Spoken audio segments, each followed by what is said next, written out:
Hello बच्चों, आप सभी का भारत ऑनलाइन क्लासेस में बहुत बहुत स्वागत है। तो आज मैं आप लोगों के लिए class 10th ICSE class 10th की फिजिक्स चैप्टर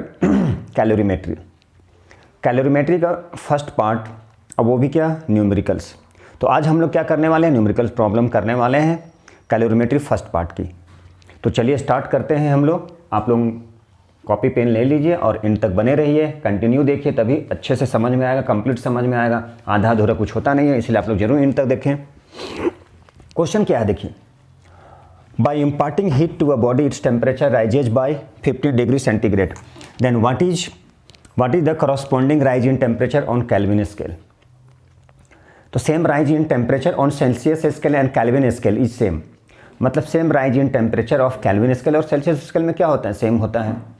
इसीलिए जो भी टेम्परेचर केल्विन स्केल में होगा वही किस में होगा, डिग्री सेंटीग्रेड में, या फिर जो भी डिग्री सेंटीग्रेड में है वही केल्विन स्केल में होगा। मतलब इसका आंसर क्या हो जाएगा, तो इसका आंसर हो जाएगा 15 degree centigrade, same rise in temperature.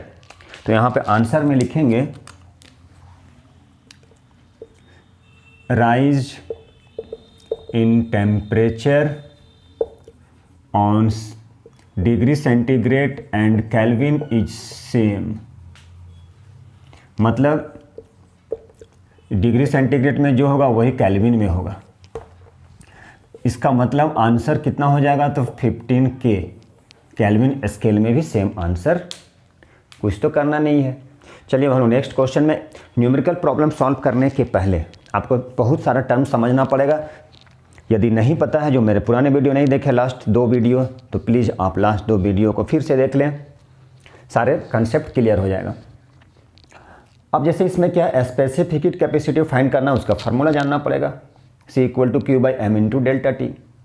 Heat capacity जानना पड़ेगा, C' = Q/ΔT। अब स्पेसिफिक हीट कैपेसिटी और हीट कैपेसिटी में क्या रिलेशन है, इसे भी जानना पड़ेगा। तो जो नहीं देखे हैं, जिनको थोड़ा सा प्रॉब्लम हो रहा है, प्लीज़ वो क्या करें, आप मेरे पुराने वीडियो फर्स्ट सेकंड वीडियो वो दोनों को देख लें। भारत ऑनलाइन क्लासेस में सारे वीडियोज मिल जाएंगे। तो चलिए अब हम लोग देर न करते हैं, नेक्स्ट क्वेश्चन की ओर बढ़ते हैं। तो देखिए नेक्स्ट क्वेश्चन क्या है क्या कैलकुलेट करना है, कैलकुलेट द हीट कैपेसिटी। क्या कैलकुलेट करना है, तो हीट कैपेसिटी को कैलकुलेट करना। Heat capacity that means C'।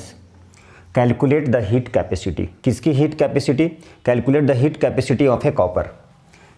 तो हीट कैपेसिटी फाइंड करना है, किसकी हीट कैपेसिटी फाइंड करना है, तो कॉपर की हीट कैपेसिटी फाइंड करना है। Calculate the heat capacity of a copper vessels, of mass कितना है, 150 ग्राम। कॉपर वेसल्स जिसके मास कितना है, 150 ग्राम, और बोला जा रहा है स्पेसिफिक हीट कैपेसिटी कॉपर की कितना दिया गया है। तो सबसे पहले लिखिए क्या क्या गिवन है, ठीक है। तो चलिए लिखते हैं क्या क्या given, what is given in this question. तो बोला जा रहा mass of copper, that means mass of copper कितना दिया गया है, 150 ग्राम। तो मास ऑफ कॉपर कितना, 150 ग्राम। स्पेसिफिक हीट कैपेसिटी कॉपर की कितना दिया गया, 140 जूल पर केजी पर केल्विन, ठीक है। तो क्या फाइंड करना है, specific heat capacity, that means C' = what. तो देखिए हीट कैपेसिटी फाइंड करना है या थर्मल कैपेसिटी।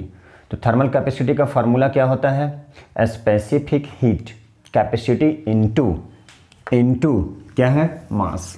कैसे, तो देखिए इसके लिए एक फार्मूला क्या था,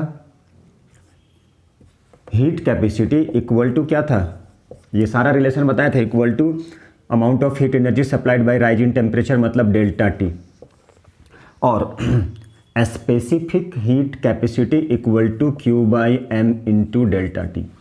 एक रिलेशन तो यहाँ से है, Q इक्वल टू क्या हुआ, heat energy equal to heat capacity into rise in temperature.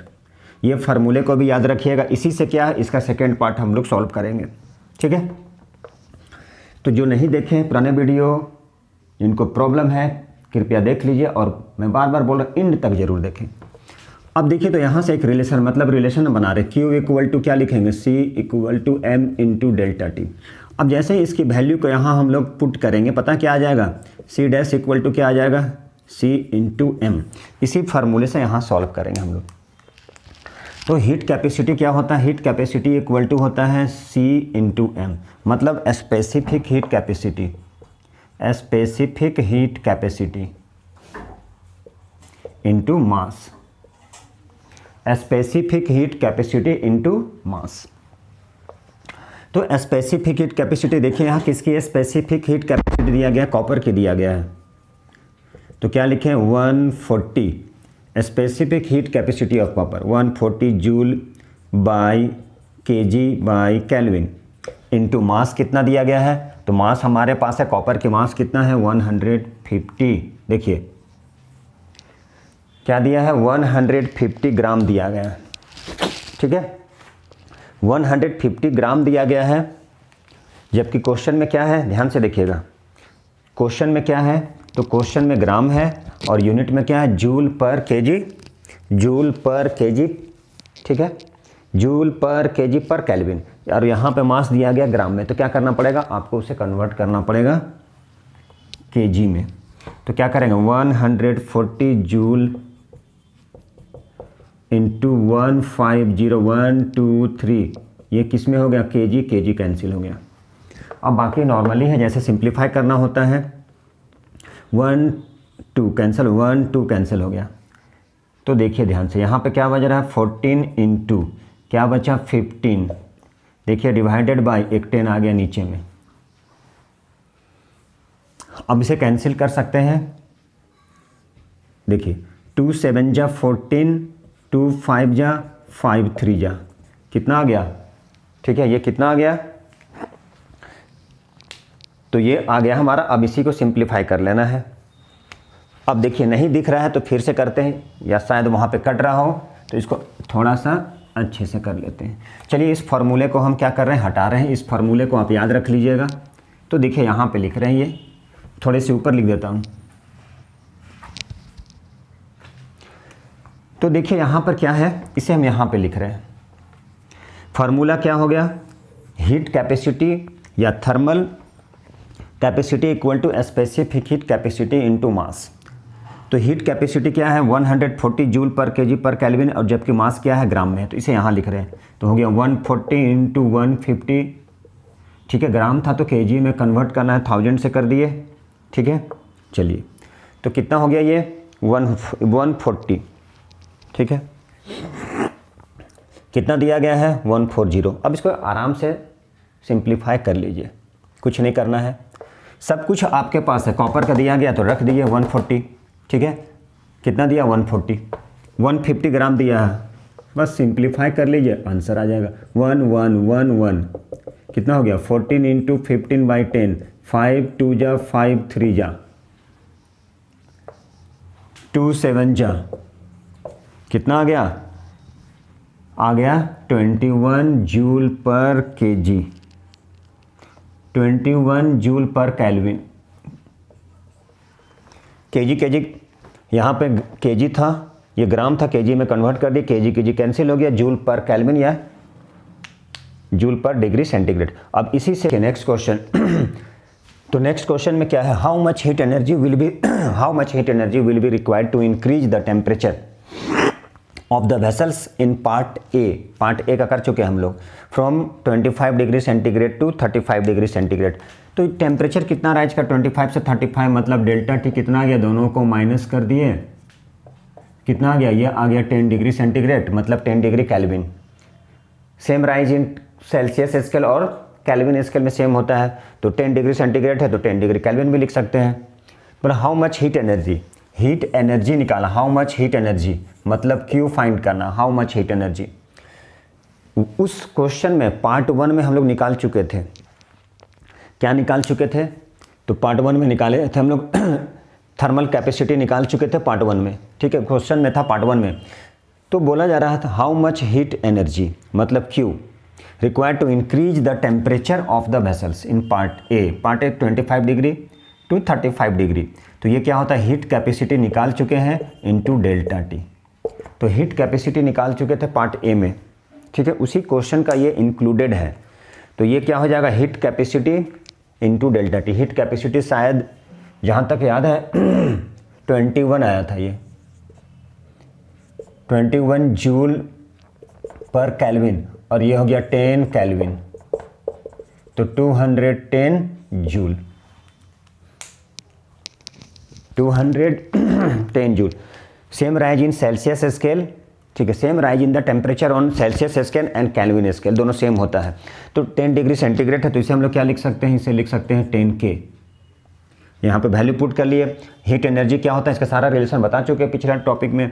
Q equal to heat capacity into delta T. Heat capacity शायद फाइंड कर चुके हैं फर्स्ट पार्ट में 21 जूल पर केल्विन, और ये भी हो गया 10 केल्विन, दोनों की डिफरेंस डेल्टा टी कैंसिल हो गया 210 जूल। अब हम लोग सेकेंड क्वेश्चन में देखते हैं। सेकेंड क्वेश्चन में क्या है, अ पीस ऑफ आयरन, एक आयरन है जिसकी, एक आयरन का एक पीस है, कोई टुकड़ा है जिसकी मास दिया गया 2 kg, थर्मल कैपेसिटी दिया गया है, थर्मल कैपेसिटी बोले या हीट कैपेसिटी गिवन है वो कितना है 966 जूल पर केल्विन। तो बोला जा रहा है heat energy needed to warm it by 15 degree centigrade. 15 degree centigrade तक गर्म करना है उसे, तो कितना हीट चाहिए ये हम लोग को फाइंड करना है। मतलब क्या दिया हुआ है, टेम्परेचर दिया गया है, मतलब डेल्टा टी, और मास दिया गया है, ठीक है, और हीट थर्मल कैपेसिटी या हीट कैपेसिटी गिवन है। तो यहाँ पे लिखते हैं, शायद दिख जाए, नहीं दिखेगा तो यहाँ पे कट कर देंगे। तो यहाँ पे दिया गया है, क्या दिया गया है, हीट कैपेसिटी। तो क्या गिवन है, तो गिवन है हीट कैपेसिटी या thermal capacity, that means C dash equal to 966 joule per kelvin, ये गिवन है, ठीक है। चलिए बहुत अच्छी बात है। और क्या गिवन है, डेल्टा टी गिवन है 15 डिग्री सेंटीग्रेड। तो क्या पूछा है, हीट एनर्जी। तो हीट एनर्जी के लिए फार्मूला होता है Q इक्वल टू क्या होता है, heat capacity into delta T. तो हीट कैपेसिटी या थर्मल कैपेसिटी कितना दिया गया, 966 इंटू 15, ये जूल पर केल्विन है, तो इसे आप और अच्छे से लिखें, तो joule per kelvin into 15 degree centigrade या 15 केल्विन। अब दिख रहा है कि नहीं दिख रहा है, तो ऐसा करते कुछ ऊपर लिख लेते हैं। चलिए यहाँ पे लिखते हैं 966 इंटू 15 मल्टीप्लाई कर लिए, जो भी होगा आंसर आ जाएगा आपका। इतना तो आप कर ही सकते हैं, बहुत समझदार हैं, मैथ पढ़ते ही हैं। तो चलिए ठीक है, ये हो गया इसका। तो दूसरा क्वेश्चन में बोला जा रहा है if specific heat capacity in SI unit. तो दूसरा में क्या फाइंड करना है, स्पेसिफिक हीट कैपेसिटी फाइंड करना है। तो स्पेसिफिक हीट कैपेसिटी यहाँ पे हम लोग करते हैं, स्पेसिफिक हीट कैपेसिटी फाइंड करना है, ठीक है। तो चलिए अब हमारे पास क्या आ चुका, अब हमारे पास आ गया, देखिए ध्यान से, अमाउंट ऑफ हीट एनर्जी।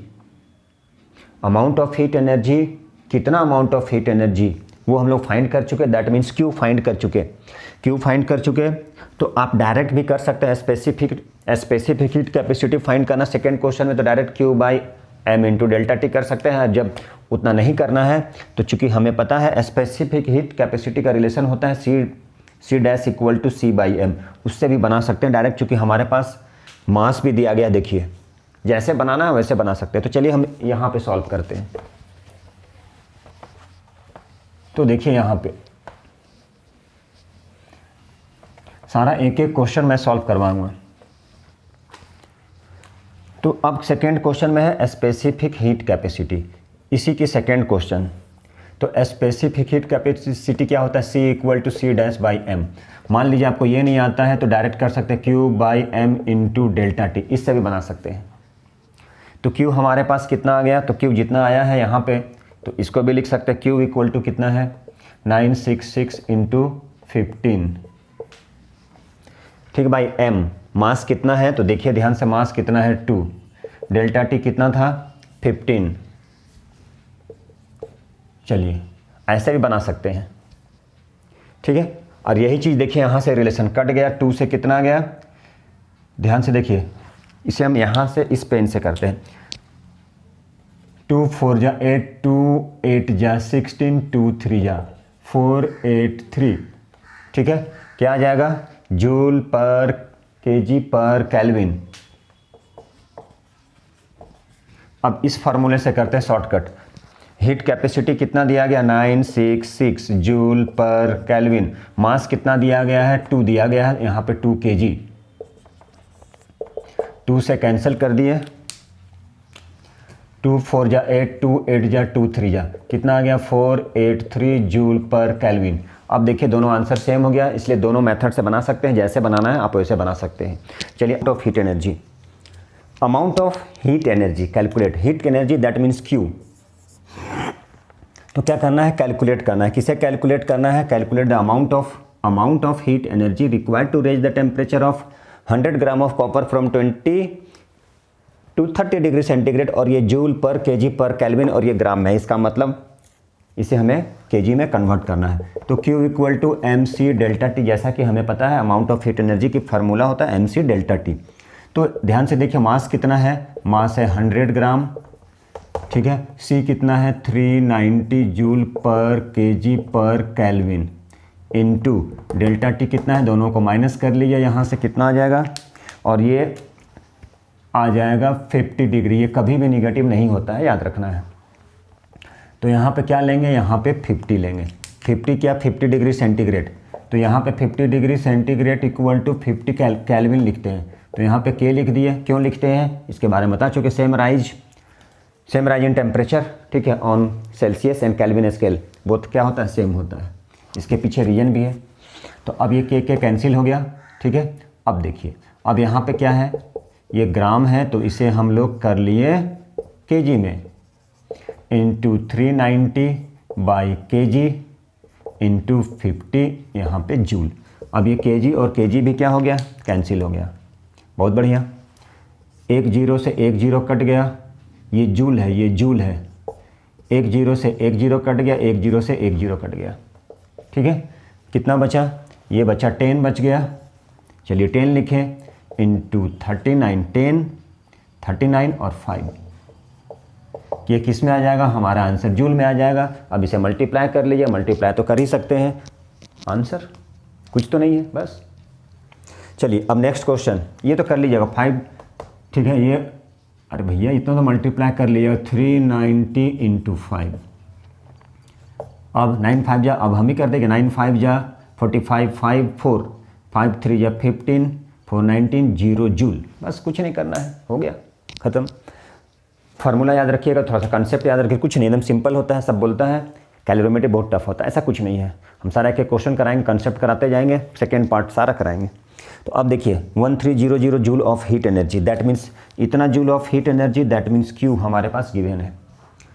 इस सप्लाइड, इतना हीट सप्लाई कर रहे हैं, ठीक है, टेम्परेचर को बढ़ाने के लिए। कितना 0.5 kg, 0.5 kg का लेड है जिसकी मास दिया गया है इतना, ठीक है। अब उसका टेम्परेचर को कितना बढ़ा रहे हैं, इतना, मतलब इतना हीट एनर्जी सप्लाई की है उसके टेम्परेचर को बढ़ाने के लिए, और वो भी कितना 20 से 40 डिग्री सेंटीग्रेड। तो बोला जा रहा है calculate the specific heat capacity. तो स्पेसिफिक हीट कैपेसिटी फार्मूला होता है C इक्वल टू, या तो ये होता है Q by M into delta T, ठीक है। अब हमारे पास देखिए Q कितना है, Q दिया गया है 1300 जूल, ठीक है, बाई मास कितना दिया गया है, ये है 0.5 kg, टेम्परेचर कितना है 20 K, ठीक है, जूल पर केजी पर केल्विन। ये हमारा केजी में है, ठीक है, और ये K में है, तो यहाँ पे हम लोग केजी लिख लेते हैं। चलिए बहुत अच्छी बात है। अब इसे हम लोग सिंप्लीफाई कर लेंगे तो आंसर आ जाएगा हमारा ये। तो यहाँ पे लिखते हैं हम लोग 1300, बहुत बढ़िया, 1 0 कैंसिल हो गया, ठीक है। नीचे में कितना है 0.5, बहुत बढ़िया, इंटू 2। अब ये डेसिमल को हटाएं तो 1 0 चला गया, ठीक है। अब है 2 5 जा 10, ये आ गया 1300 इंटू 5। देखिए ध्यान से, यहाँ भी 5 कैंसिल, तो 1300 क्या बचा, जूल पर केजी पर केल्विन। तो यहाँ पे हम इसे थोड़ा सा कहाँ लिख लें, तो ऐसा करते हैं, जूल पर केजी पर केल्विन। चलिए उम्मीद है कि नीचे दिख भी रहा होगा, चलिए दिख रहा है, बहुत अच्छी बात है, थैंक यू वेरी मच। अब हम लोग नेक्स्ट क्वेश्चन करने वाले हैं। तो चलिए नेक्स्ट क्वेश्चन की, एन इलेक्ट्रिक हीटर जिसकी पावर दिया गया है, एन इलेक्ट्रिक हीटर जिसकी पावर कितना है 600 तो पावर दिया गया इलेक्ट्रिक हीटर की 600 वाट। रेज द टेम्परेचर, मास कितना दिया गया है, मास है 4 kg। फ्रॉम टेम्परेचर कितना दिया गया है, rise in temperature delta T दिया गया है, 15 से माइनस कर लीजिए 10, तो हो गया 5 degree centigrade equal to 5K। ठीक है, टाइम कितना दिया गया है, तो टाइम दिया गया है, टाइम है 100 सेकेंड। तो बोला यार हीट कैपेसिटी फाइंड करना है। चलिए मास भी गिवन है ये, तो मास चलिए लिख चुके हैं, ये सारा क्या इन्फॉर्मेशन, ये सारा गिवन है, ये सारा इन्फॉर्मेशन गिवन है। तो क्या फाइंड करना है, हीट कैपेसिटी, हीट कैपेसिटी या थर्मल कैपेसिटी, ये ठीक है। तो हीट कैपेसिटी या थर्मल कैपेसिटी क्या होता है, Q बाई डेल्टा टी। ठीक है, तो Q हमें फाइंड करना है। चलिए तो देखिए Q कैसे फाइंड करेंगे, क्या दिया है, पावर दिया है, पावर दिया गया हमारे पास यहाँ। तो देखिए ध्यान से, तो पावर के बारे में अभी हम लोग P इक्वल टू क्या, Q बाई टी, मतलब E बाई टी, मतलब हीट एनर्जी। तो Q इक्वल टू कितना हो जाएगा, P इंटू टी। P कितना है 600 वाट। टाइम टाइम टाइम कितना दिया गया है, टाइम है सेकेंड में। टाइम किस में दिया गया है, तो टाइम है सेकेंड में। ठीक है, अब दोनों को मल्टीप्लाई कर लेते हैं, या रहने देते हैं 6 1 2 3 4 1 2 3 4 इतना जूल। ठीक है, क्या आ गया, ये आ गया हमारे पास में एनर्जी, मतलब Q। अब यहाँ से वैल्यू डाल दी, Q है 1 2 3 4, डेल्टा टी कितना था, टेम्परेचर आई 5, तो ये जूल पर केल्विन हो जाएगा। तो ये हो गया हमारा जूल, ये हो गया केल्विन। अब इसे कट कर दीजिए, 12 5 जा 60, 1 2 3, तो 1 2 3 जूल पर के। ठीक है, अब इससे रिलेटेड दूसरा क्वेश्चन है। दूसरा क्वेश्चन क्या है, हीट कैपेसिटी। तो heat capacity C equal to क्या हो जाएगा, C डैश बाई M। या नहीं पता, अभी कुछ देर पहले सॉल्व किया था, नहीं पता है, यदि कोई भूल जा रहे हैं तो Q by M into delta T, ये भी कर सकते हैं। तो Q क्या है, दोनों मेथड से करते हैं। Q है 1 2 3 4, मास कितना है हमारे पास, मास दिया था 4, डेल्टा टी कितना था, डेल्टा टी 5। ठीक है, तो 4 से कितना हो गया 15, 4 जा 60, 1 2 3, 5 3 जा 15, 1 2 3, कितना आ गया 1 2 3 जूल पर केजी पर केल्विन। दूसरा मेथड लगाइए, तो दूसरा मेथड लगाते हैं, डायरेक्ट मेथड। तो यहाँ पे लगा सकते हैं C equal to C dash by M। क्या फाइंड करना है, देख लीजिए, C फाइंड करना है। तो थर्मल कैपेसिटी दिया गया है, तो ठीक है, नहीं दिया, हाँ दिया गया, देखिए ध्यान से, तो हो जाएगा 1 2 1 2 3। ठीक है, डिवाइडेड बाई क्या है, थर्मल कैपेसिटी तो मालूम चल गया, M मास कितना है, तो मास है 4 kg। मास कितना है, तो मास है 4 kg। ठीक है, तो चलिए इसी मेथड से तो आंसर आ चुका। आप ऐसे भी डायरेक्ट निकाल सकते हैं। ठीक है, आप चाहें तो डायरेक्ट निकाल सकते हैं इससे भी, बस यही तो क्वेश्चन है, और तो कुछ करना नहीं है। अब आपकी आंसर आ गया यहाँ पे, तो आंसर अपना चेक कर लीजिए, मिला लीजिए, बस देखिए जैसे बनाना है वैसे बनाइए, डायरेक्ट भी बना सकते हैं। अब हम लोग नेक्स्ट क्लास में इसी न्यूमेरिकल्स को आगे बढ़ाते हुए हम लोग सॉल्व करेंगे। क्वेश्चन नंबर 7 तक हो चुका है, और 14 क्वेश्चन है अकॉर्डिंग टू ओल्ड बुक, तो और 14 क्वेश्चन करेंगे, और 7 क्वेश्चन करने के बाद कैलोरीमेट्री की सेकेंड पार्ट, इसमें कैलोरीमेट्री के सेकेंड पार्ट में सिर्फ बस 2 टॉपिक आपको अच्छे से कर लेंगे तो सारा न्यूमेरिकल सॉल्व हो जाएगा। तो उम्मीद है कि आप लोग एंड तक देखेंगे, लास्ट तक देखेंगे, सब्सक्राइब करेंगे मेरे चैनल को थोड़ा सा। ठीक है, और आप ही लोग से हम लोग क्या होते हैं, थोड़ा सा प्रोत्साहित होते हैं कि हाँ चलिए बच्चा है देख रहा है, तो अच्छा वीडियो लेके आएंगे, कैलोरीमेट्री के सारा प्रॉब्लम सॉल्व करेंगे। ठीक है, एंड तक बने रहिए, देखते रहिए। Thank you very much.